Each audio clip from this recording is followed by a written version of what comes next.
So it's good to get your puppy in a place where he's comfortable. And Grayson likes his collar, so when I take it off, I keep it near him. And I talk to him in a calm voice. I usually whisper him like, such a good boy. What a good puppy you are. Such a good puppy.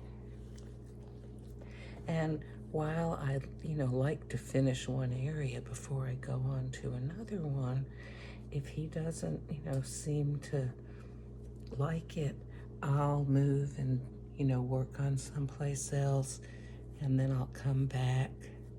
And I have naturally curly hair myself. And something that I learned, all my kids have naturally curly hair too.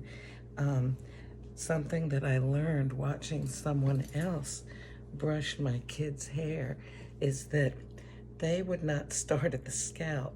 They would start at the end of the hair, so that if there were knots, they were only having to brush out small knots. So if your dog has knots or mats in his hair, then you want to start at the ends first and then work your way towards the scalp. And you would be amazed at, you may be able to run your fingers through your dog's hair, but you may not be able to get that comb or that slicker brush through because it does knot up.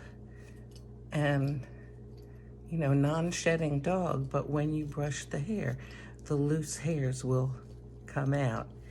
So anyway, I wanted to share that with you. I know that not every dog is happy about being brushed, but most doodles need to be brushed in order to keep the mats out of their hair, because if they get mats, it can irritate their skin, and dirt can be in there and everything, and it can be just a really rewarding experience for you and your pup.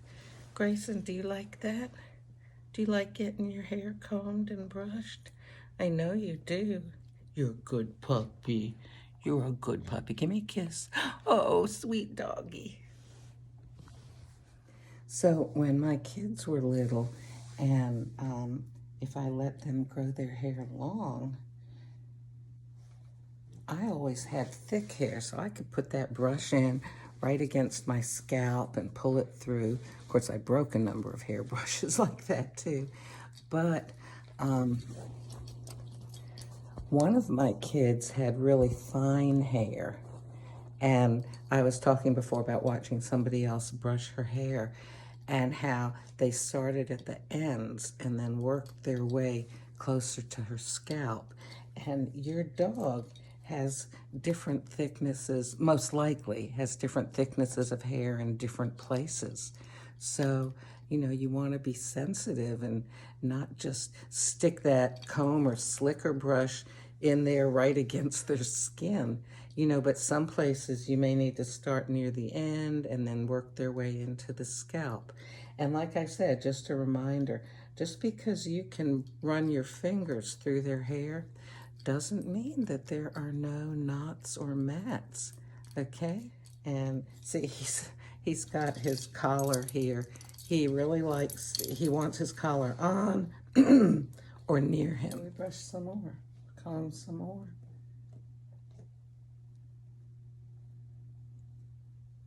Yeah. You're such a good-looking guy. You're such a good-looking fella.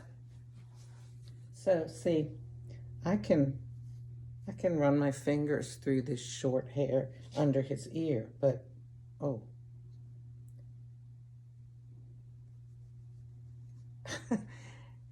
It definitely needs to be combed. He likes the comb in these more sensitive places around his face and his paws. Otherwise, I use the slicker brush on his body. And I don't try to brush him all in one day. I mean, his whole body. The other day I did the slicker brush on his body, and today I'm working on the more sensitive areas.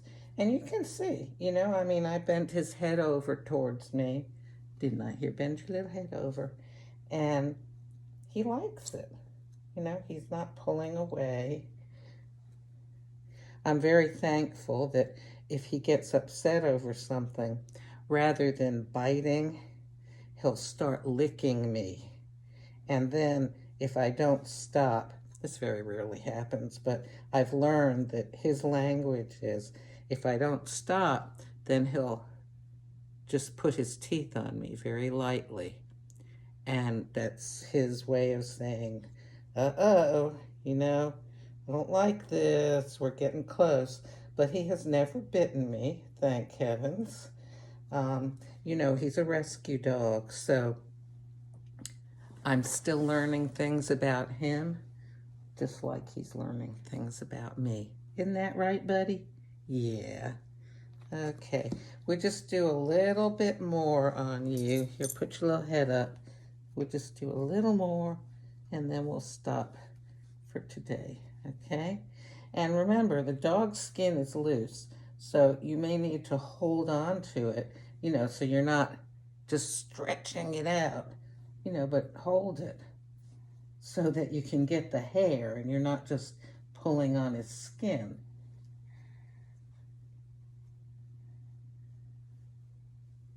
He's just breathing nice and slow. He likes this. I mean, who doesn't like their hair played with, right? Okay. Oh, and just one more thing. If you've got a puppy, you need to start brushing and combing them early on every day. Now, you don't want to irritate their skin. Don't do their whole body. Just do a little bit each day and make it a pleasant experience. Talk to them in a calming voice. Such a good boy. You are such a good puppy. Yes, you are. Such a good puppy. You want them to hold still, but you need to calm yourself so that they pick up that you're calm. Take a deep breath and say to yourself, we'll accomplish what we accomplished today. We're not going to set any goals. Our goal will just be to brush or comb a little bit today, a little bit tomorrow, so that the dog becomes accustomed to that being a routine. And y'all will both be much happier then. So we do body one day and head, tail, and paws another day. And don't forget to do that tail, because see how, can you see that? He's licking me.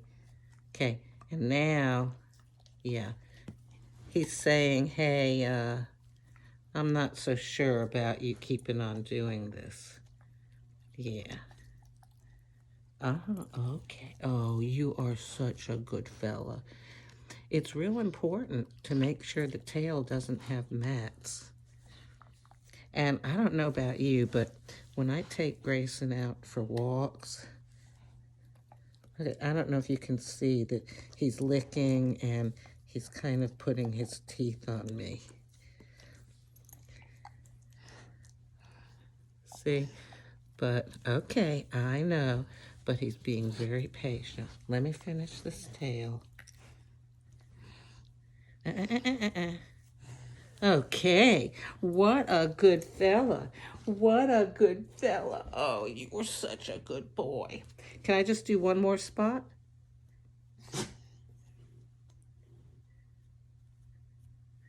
Okay, so when I take Grayson out for a walk, he'll stick his head down by bushes and stuff like that. And he'll get, like little twigs and leaves and stuff like that stuck in his hair. And, I won't even see them. But then when I brush him, you know, or sometimes if I'm running my fingers through his hair, I'll feel little things stuck in there. So, you know, when you're brushing and combing your dog, you get those out. This is a slicker brush. So it's got these little metal spikes, and they're in a rubbery base. So, you know, it springs a little bit and doesn't pull the dog's hair too much. Okay, so we have a whole shelf here of doggy things. So let's see, what can we give you? Oh, here. How about a piece of turkey jerky? Because you were such a good boy. Here you go. Here, tell you what. Touch. Touch. Yes. Here you go. You can have that whole thing. We've got all kinds of dog supplies here. And his food here. Okay. We're done. We're done. Done for today.